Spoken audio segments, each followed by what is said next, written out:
Entrevista do Dia, na Rádio Transamérica Juiz de Fora. E como acontece todas as sextas-feiras, hoje é dia de podcast. E vamos conversar sobre um tema de extrema relevância, porque trata não do nosso futuro aqui de Juiz de Fora, é o futuro da humanidade.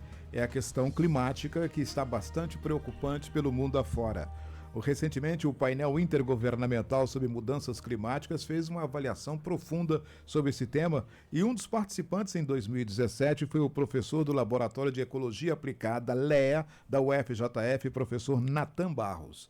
A agenda cheia custou, mas conseguimos trazer o professor Natan aqui na rádio. Professor, muito bom dia.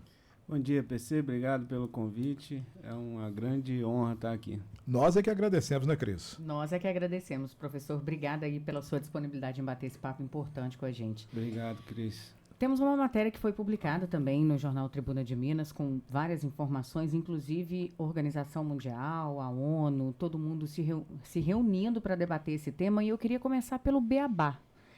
Quais seriam esses principais fatores que estão contribuindo para esse aquecimento global? A gente sabe que o ser humano está agindo aí desesperadamente, mas quais seriam esses fatores no seu ponto de vista? Maravilha. Cris, é o seguinte, existem algumas pessoas que são céticas em relação a essas coisas todas que estão acontecendo no clima do mundo, né? Logicamente, eu respeito as pessoas que pensam diferente, mas é importante a gente dizer a nossa visão, né? Todos os órgãos científicos apontam que nos últimos anos, principalmente após a Revolução Industrial, houve um aumento de gases que causam o que a gente chama de efeito estufa na atmosfera. E isso é muito óbvio, na minha opinião, que existe uma influência humana nesse aumento das concentrações de gás de efeito estufa. Por exemplo, quando a gente pega um carbono que estava aprisionado na floresta e que demoraria milhões de anos para esse carbono vir para a atmosfera, a gente vai lá e queima essa floresta, esse carbono vem pela ação do homem para a atmosfera e acumula na atmosfera. Os gases são principalmente CO2, metano, óxido nitroso, e o que acontece é que esses gases causam um aumento a atividade humana causa um aumento da concentração desses gases na atmosfera, e isso faz com que a radiação, que seria refletida de volta para a atmosfera, fique aprisionada nessa camada, semelhante ao que acontece em uma estufa, uma casa de vegetação, por exemplo. Isso faz com que várias coisas aconteçam. Por muitos anos nós falamos sobre o aquecimento global, né?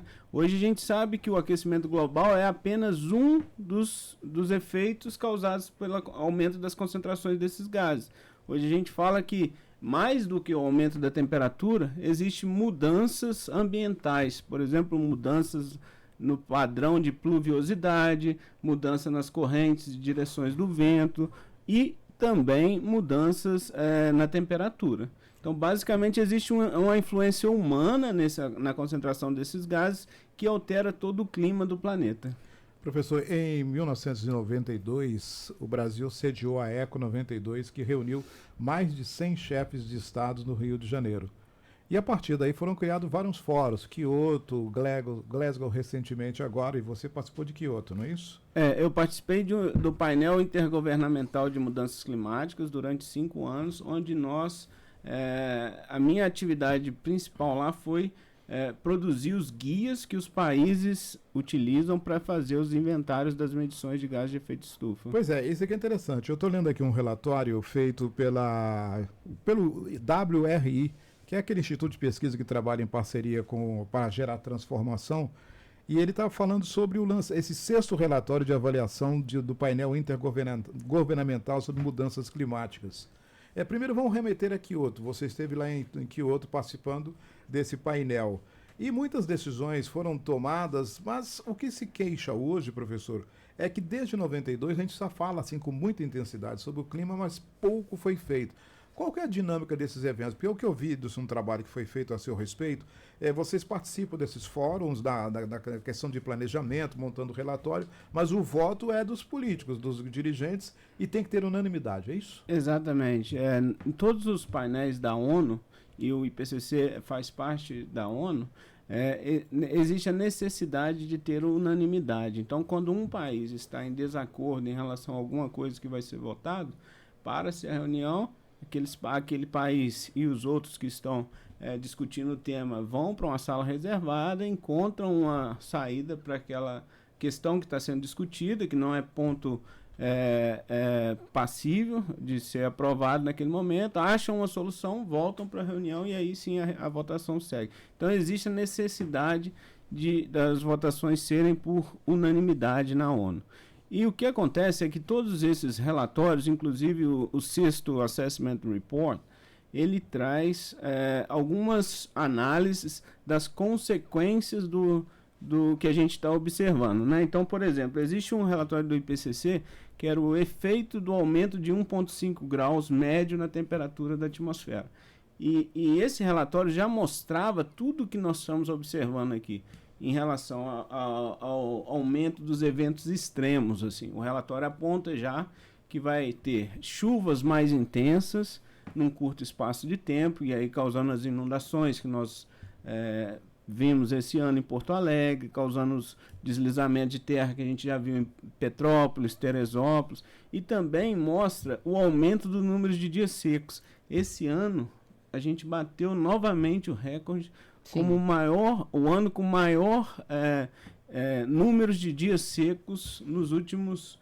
Desde que a temperatura começou a ser medida, na verdade, né? Desde que a pluviosidade começou a ser medida. Então, só para não querer interromper e já interromper, até para facilitar para o nosso ouvinte, esse último reunião agora desse IPCC, que você conhece muito bem, até falou agora aí, ele teve pelo menos 10 conclusões. Eu vou pontuar e você vai explicar para a gente. Você já começou falando, uma delas, o aquecimento global induzido pela humanidade desencadeou mudanças no clima do planeta sem precedentes na história recente. É isso que você falou, não é isso? Exatamente, principalmente voltado aos eventos extremos, a ocorrência desses eventos. Uhum. O segundo, os impactos do clima nas pessoas e ecossistemas são mais vastos e severos do que se esperava. E os riscos futuros aumentam a cada fração de grau de aquecimento. Porque a gente fica assim, professor, vai aumentar meio grau, 1 grau, isso não altera? Altera muito, né? Impressionante. Altera muito, e aí a gente fala, altera a nossa capacidade de produzir alimento. Obviamente é mais difícil a gente produzir alimento com um clima desregulado como está. Altera também, PC, o índice de doenças que geralmente não aconteciam em algumas áreas, hoje nós estamos vendo acontecendo com mais frequência. Por exemplo, não era comum ter casos de dengue no Uruguai, no sul do Brasil, na Argentina, porque são regiões mais frias. Como essas regiões aumentaram a temperatura média, hoje a gente tem casos de dengue nessas regiões. E a mesma coisa, outras doenças, principalmente doenças respiratórias, nós aqui em Juiz de Fora a gente sofre muito com isso, né? E a tendência é que a gente sofra mais com o clima mais seco, com o ar mais seco, carregando mais poeira, carregando mais fumaça. Então essas coisas de fato serão prejudiciais ainda mais. Agora, o relatório, apesar de todo esse... Não é alarmismo não, isso é constatação do que está acontecendo e que pode vir... Né? Exatamente. Mas ele também estabelece, por exemplo, medidas de adaptação podem construir resiliência, mas é necessário aumentar o financiamento para expandir as soluções. Os países que o Brasil cobra muito dos Estados Unidos, por exemplo, que são os grandes emissores, Brasil e China, mais recursos. E eles continuam resistindo, né, professor? Sim, então, esse é um ponto importantíssimo de ser falado. Até 1 ano atrás, 2 anos atrás, nós falávamos em mitigação. O que é mitigação? Como é que a gente vai conseguir reduzir o aumento médio da temperatura no planeta? Porque quando a gente fala 1,5 ou 0 graus, isso é médio. E, logicamente, o oceano ele aquece menos, as áreas continentais aquecem mais. Nós tínhamos o objetivo de, até 2030, manter o aumento da temperatura em, no máximo, 1,5 graus. Só que nós falhamos, como humanidade nós falhamos. Então, o tempo que a gente tinha para fazer ações de mitigação já passou. Isso não existe mais. O que hoje existe é a adaptação, como você mencionou. Hoje nós temos que nos adaptar a essas coisas que nós estamos vendo, porque voltar atrás já é praticamente impossível. Ou seja, são ações que a gente deveria criar pelo menos para paralisar, né? O que já foi, o prejuízo ele já aconteceu. Agora, para paralisar essa ação. Que medidas que você acha que são mais eficazes para mitigar esses efeitos? Então, a gente pode falar de medidas em vários níveis, né? Eu sempre me incomodo muito e quando vejo alguém falar assim, alguém precisa fazer alguma coisa para resolver isso. Terceirizando. Exatamente. Na verdade, nós precisamos fazer alguma coisa. Eu, você, Cris, a gente precisa fazer alguma coisa para mudar a forma como a gente interage com o planeta. Por quê? Já não dá mais para a gente continuar vivendo a nossa vida e achando que nada está acontecendo e vamos continuar fazendo as mesmas coisas. Então a gente precisa mudar a nossa forma de interagir com o planeta, e isso eu falo. Na forma como você descarta um lixo, na forma como você consome. O nosso consumo está totalmente relacionado com as coisas que nós estamos vendo aí. Então, quando você opta por um produto que tem uma pegada de carbono ou uma emissão menor, você está fazendo alguma coisa. Da mesma forma, agora em uma semana a gente vai ter uma eleição, né? A gente precisa colocar isso na pauta, a gente precisa que os políticos tenham a pauta ambiental, porque esse é um ponto importante. Sem a pauta ambiental, sem mudança, a gente não tem uma longevidade nesse planeta mais. Vai ser muito difícil, depois de 2030, depois de 2040, a gente continuar com essa população de 8 bilhões de pessoas vivendo essas catástrofes todas que nós estamos percebendo. E isso é muito sério. Quando a gente fala isso e a gente percebe que as pessoas não dão a devida relevância ao tema, isso nos desaponta muito, sabe? Porque nós da ciência, a gente está vendo as coisas, inclusive vendo o futuro. Não, o problema é isso. Isso não vai acontecer comigo, tá? Mas tudo bem, com seu filho, com seu neto, as próximas gerações estão sob risco. E a gente tem percebido que esse efeito também, as calotas, tanto na Antártica quanto no Ártico, estão derretendo, né? Aquelas geleiras gigantes, e isso vai aumentar o volume de águas do mar. E o resultado, algumas cidades estão sob risco, especialmente por aqui no Brasil, Rio de Janeiro, né? Então, todas as cidades costeiras estão sob risco. Agora, você imagina aqueles países que são ilhas, né?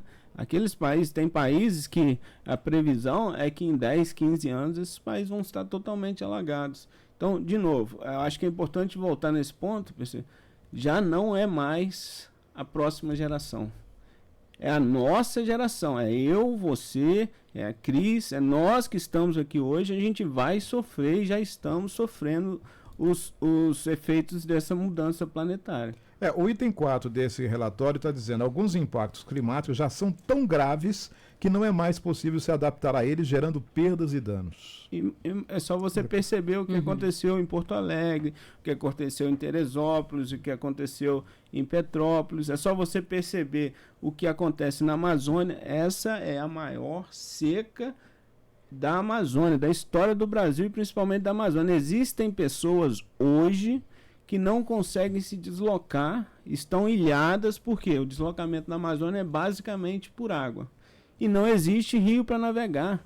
Rios de 30, 40 metros estão secos. Então não é mais um problema da geração futura, esse é um problema da nossa geração. O Brasil vive de quê? O Brasil vive economicamente da produção de alimentos, né? Sim. A gente tem um país que tem o PIB muito baseado no agronegócio. Como você vai conseguir produzir alimento com chuvas extremamente fortes, que destrói todas as lavouras, ou com secas extremamente longas? Não existe isso. PC, é um erro a gente apontar Estados Unidos, China como um grande vilão. O Brasil está entre os 10 maiores emissores de gás de efeito estufa entre todos os países. E 40% das nossas emissões vem do desmatamento. É algo que o Brasil poderia atuar de maneira muito simples e muito fácil. Parar com o desmatamento, parar com as queimadas que a gente está observando em todo lugar. O Brasil está queimando em todas as 5 regiões, PC. A gente olha para fora, tá olhando aqui para fora, é fumaça, cara. Eu estou vendo aqui um outro relatório, dentro do relatório do IPPC também, o mundo precisa parar de usar combustíveis fósseis, a principal causa da crise climática, ou seja, o petróleo. É claro que o petróleo é um produto de uma safra só, mas ainda tem muito petróleo ainda. E a gente tem visto que o investimento, apesar de ter aumentado em energia limpa, ainda não é suficiente. Ainda não é o suficiente, isso é o que a gente chama de transição energética, o mundo todo discute isso hoje, né? E isso é cada vez mais necessário. Por quê? Imagina o seguinte, o petróleo ele demora milhões de anos para ser formado e fica estocado lá numa determinada camada, né? Da mesma forma que ele demora muito tempo para ser formado, no processo natural de aquecimento e resfriamento da atmosfera, muita gente que é cético diz que esse processo é natural, de fato é. O que acontece? Da mesma forma que ele demora milhões de anos para ser formado, ele demoraria centenas de milhões de anos para voltar para a atmosfera. Esse carbono que está no petróleo lá no fundo do oceano. Aí a gente vai lá com a nossa tecnologia, e o Brasil é um dos únicos países que consegue explorar águas profundas, em águas profundas. Isso, nossa ciência também tem que ter a devida reconhecimento em relação a isso. Mas a gente vai lá, tira esse carbono e um dia a gente bota ele na atmosfera. E aí usa ele nos carros, nas indústrias, etc. Só que com isso a gente aumenta a concentração desse gás na atmosfera muito rápido. Por isso que existe a necessidade da transição energética. O Brasil é um país tropical. Por que a gente não tem painel solar instalado em todas as casas? Porque eu tive agora recentemente em Santa Catarina e me espanta muito ver a diferença em relação à nossa região aqui. Assim, não tem uma casa que não tem um painel solar. E hoje a gente fala de hidrogênio, a gente fala de outras fontes de energia que são menos poluidoras. E aí é um ponto importante da gente colocar aqui também, que é uma mentira que vem sendo dita já há muitos anos. Porque nossa energia no Brasil, basicamente 70% vem da hidroeletricidade, né? E aí, é isso que eu ia perguntar agora. Que é mito achar que a hidrelétrica não produz emissão de gás. É mito, é mentira. É verdade. É mentira. A hidroeletricidade produz gás de efeito estufa. Quando você alaga uma área para produzir energia, o que acontece? Geralmente ali existem dois tipos de carbono, né? O carbono que está na vegetação acima do solo e um carbono que está no solo. Esse carbono ele é degradado naquele reservatório e ele vai ser emitido para a atmosfera como metano, na maioria das vezes, que é um dos principais gases causadores do efeito estufa. Então, a hidroeletricidade, diferente do que todos os presidentes do Brasil levam para a imprensa, ela não é uma fonte limpa de gases de efeito estufa. Então, isso também precisa mudar. A gente precisa fazer com que as fontes de energia hoje possam ser fontes limpas. Então, quando você me pergunta isso, tem solução? A gente volta naquela primeira fala, se eu não me engano, da crise. Assim, nós estamos numa fase de adaptação e nós estamos numa fase de desenvolver tecnologia para reduzir as emissões que nós temos hoje. Então, nós podemos pegar, por exemplo, a hidroeletricidade, que o Brasil é muito rico em rios, ainda né? E fazer com que ela seja, de fato, uma fonte limpa, capturando, por exemplo, esse gás antes dele ser emitido. O que a gente precisa para isso? Tecnologia, ciência, educação, é isso que a gente precisa. Professor, você acha que falta esse empenho por parte da política pública, e você citou muito a palavra cético. Você acha que as pessoas não estão acreditando que o pior pode acontecer? Eu acredito e eu vejo isso. As pessoas não dão a devida consideração ao que nós estamos enfrentando. E as pessoas não acreditam nisso. E aí, tanto quando eu converso com alguém na rua, eu tenho essa percepção, e mais ainda, quando eu converso com políticos. Com raras exceções, as pessoas estão preocupadas, e eu entendo essa preocupação, ela é real, como que vai gerar mais emprego, como é que vai fazer com que as pessoas tenham uma vida melhor.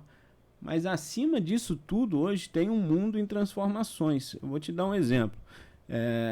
Recentemente, eu vi uma notícia, se eu não me engano, na Tribuna, que a Prefeitura de Juiz de Fora inaugurou uma quarta adutora de Chapéu-d'Uvas, né? Sim, em relação à engenharia, maravilhoso. Agora, em relação a ofertar água para a população, é preocupante, porque se a gente não tiver água de qualidade em Chapéu-d'Uvas, como é que a gente pode ter 70 adutoras? Se não tiver água lá, não vai ter água aqui. E o que a gente está vendo? Que a represa de Chapéu-d'Uvas ela está cada vez mais assoreada, ela está cada vez mais antropizada e não está tendo um devido cuidado com essa água que é valiosa para nós, né? A gente está passando períodos secos cada vez maiores.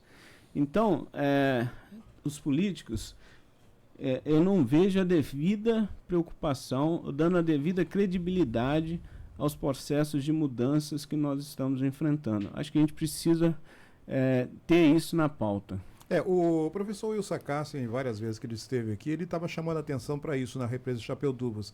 Porque, embora ela atenda Juiz de Fora, ela está nos municípios de Eubank da Câmara, Santos Dumont e Antônio Carlos. Então, ela é um espaço federal, mas sob o gerenciamento do seu entorno desses municípios. Eu repito, Eubank, Santos Dumont e Antônio Carlos. E ele não vê políticas lá de controle da uso, da ocupação do entorno da represa. Isso também é bastante preocupante, né? Esse é a nossa preocupação, porque se a gente não tem políticas para controlar e regularizar o uso da represa, isso significa que aquela água, em muito pouco tempo, ou ela vai estar totalmente poluída, ou ela vai ter problemas em relação à quantidade. A represa vai ter problemas em relação à quantidade. Se você andar pelas margens de Chapelduvas, você vai ver que as margens estão todas erodidas, né? E aquele sedimento vai todo para o fundo da represa. Isso quer dizer que em alguns anos a gente vai ter uma capacidade menor de estocar água. E esse é o problema. A gente precisa de regularização naquela região. E, de novo, pensando que no futuro a gente vai ter uma dependência ainda maior daquela água. Professor, você esteve, então, só voltar à questão do Kyoto e também de Glasgow, que foram 2 fóruns importantes sobre mudança climática.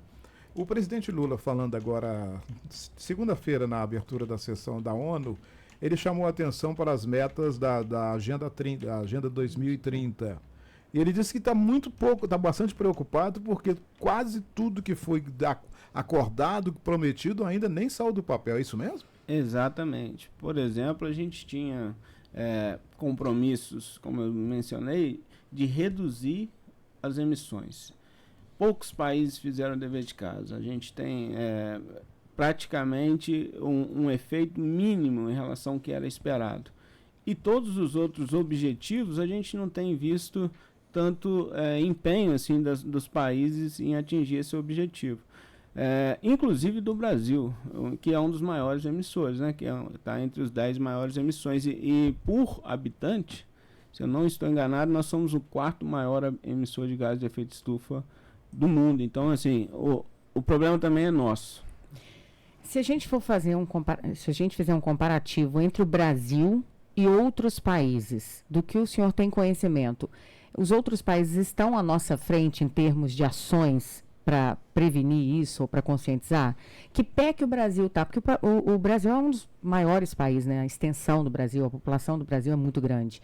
Como que a gente pode comparar o Brasil em outros países em relação a essas ações? Então, aí existe uma diferença enorme também do poder econômico, né? Tipo, o Brasil, apesar de ser per capita o 4º país maior emissor do mundo, a gente não tem o poderio econômico que tem os Estados Unidos, a China. E o que eu tenho observado, nas vezes que eu tenho a oportunidade de estar nesses outros países, principalmente os países da Europa, nos Estados Unidos e na Ásia, é que existe um investimento maior nesses países para conter as mudanças ambientais e climáticas. E aí, obviamente, que eu entendo a dependência econômica que o Brasil tem, eu entendo a nossa situação, mas é preciso a gente fazer mais, a gente está fazendo pouco. Por exemplo, nas estratégias para conter as queimadas. Essa semana, se eu não me engano, semana passada, um ministro do Supremo Tribunal Federal concedeu o direito do Brasil aplicar recursos para conter as queimadas fora do arcabouço fiscal, né? Foi o ministro Flávio Dino e também o presidente do Senado, então, Roberto Barroso. Mas, o professor, você tem participado de vários fóruns, só para chamar quem está acompanhando agora, nós estamos conversando com o professor Natan Barros, da Universidade Federal de Juiz de Fora. Nesses vários fóruns que você tem participado, qual é a leitura que você capta dos seus companheiros pesquisadores de países que estão mais ameaçados? Por exemplo, a Holanda. A Holanda é um país, os Países Baixos, de um modo geral, eles estão basicamente no nível do mar. E esse aumento do volume de águas pode comprometer o futuro desses países. Qual que é a leitura que esses pesquisadores fazem? Estão apavorados porque o mundo, de um modo geral, nós temos organismos como a ONU, por exemplo, que é um fórum internacional que abriga 179 países, ainda não deu aquela grande sacudida para mudar esse cenário. As suas conversas com esses pesquisadores, qual que é a leitura que eles estão fazendo? Eu entendo que esses pesquisadores, principalmente das regiões mais afetadas, eles têm uma preocupação maior em relação ao tema. Por exemplo, como você mencionou, 50% da Holanda aproximadamente está abaixo do nível do mar. E eles precisam bombear essa água para fora, naqueles diques que eles têm. Quando você conversa com o holandês, eu sinto que a preocupação dele é muito maior. E não só com o pesquisador, tá? Quando você conversa com o holandês na rua, a pessoa está muito mais a par das coisas que estão acontecendo. Eu acho que aqui a gente ainda está muito alienado. Quando você conversa com uma pessoa na rua, ela não acredita que aquilo está acontecendo e que vai afetar ela. Geralmente eu escuto assim, isso é algo para meus filhos. No passado, eu pensava que o meu filho ele ia ter problema de falta d'água. A gente viveu falta d'água em 2014. Vocês lembram que tinha racionamento da água. Agora é engraçado porque 2014 foi há 10 anos atrás, vocês se lembram? A gente tinha racionamento de água nos bairros. Você conversa com as pessoas hoje, ninguém lembra disso, cara. E tem 10 anos que a gente sofreu isso e agora a gente está sofrendo de novo. Lógico, numa proporção não tão grande quanto foi, mas tudo que a gente vê em relação aos modelos diz que isso vai acontecer mais vezes. Então, assim, eu acho que as pessoas nos países que estão sofrendo proporcionalmente mais, elas têm uma visão maior e mais preocupante em relação às mudanças ambientais e climáticas. No agronegócio, que é o maior PIB aí do Brasil, um dos maiores PIBs do Brasil, quais ações, o que é o protagonista nesse agravamento do efeito estufa, por exemplo, na pecuária, no agronegócio? Então, cerca de 48% das emissões do Brasil são associados, como eu disse, ao desmatamento, tá? Uhum. E 20 e poucos % a mais é associado ao agronegócio. Então, esse é um ponto importante, Cris, porque nós, às vezes, as pessoas dão esse nome para nós, né? Ambientalista. Eu sou um pouco cético em relação a esse nome. Mas o que nós estamos dizendo não é que nós somos contra a produção de alimento, não. Não é isso. Nós estamos dizendo o seguinte: produzir alimento da forma como a gente produz no Brasil hoje não é sustentável em 10, 20 anos. Por quê? Basicamente, para se produzir soja, gado no Brasil, a gente avança sobre as regiões de floresta. Uhum. As regiões fronteiriças da Amazônia é muito a expansão do agronegócio. E isso significa que você está desmatando e reduzindo o potencial daquela área de capturar carbono da atmosfera. Então, hoje, basicamente, a emissão relacionada ao agronegócio está relacionada à produção, a emissão pelo desmatamento e a emissão entérica, da digestão dos ruminantes, né? Do gado, por exemplo, que produz metano para a atmosfera. O gado é um dos maiores emissores de metano para a atmosfera. Agora, a ciência aponta, Cris, que a gente conseguiria dobrar a nossa capacidade de produzir carne bovina diminuindo as nossas emissões. Como que a gente conseguiria isso? Simplesmente melhorando a qualidade dos pastos. O que a gente vê no Brasil como um todo? Assim, como nós somos um país continental, a gente usa uma área muito grande para produzir pouco. A nossa produtividade é pequena. Se a gente tivesse pastos de melhores qualidades, a gente conseguiria produzir mais no menor espaço, diminuindo, por exemplo, o desmatamento. E não só isso. O pasto de melhor qualidade, ele aumenta a captura do carbono da atmosfera e inserindo isso no solo. Então, reduziria as emissões e a gente produziria mais. O que a gente precisa para isso? A ciência já aponta desenvolvimento tecnológico, a gente precisa de pesquisa, a gente precisa da Embrapa forte desenvolvendo essas coisas. E isso, nos últimos anos, nós vimos exatamente o contrário. diminuição do investimento em ciência, diminuição do investimento na Embrapa e aumento da expansão da área agrícola. Isso vai contra tudo que a gente precisa fazer. Professor, para finalizar a nossa conversa, que se prolongaria por bastante tempo, já que é um tema de grande relevância, você faz parte da força-tarefa do IPPC e na produção de relatórios. O que a gente pode esperar para os próximos anos?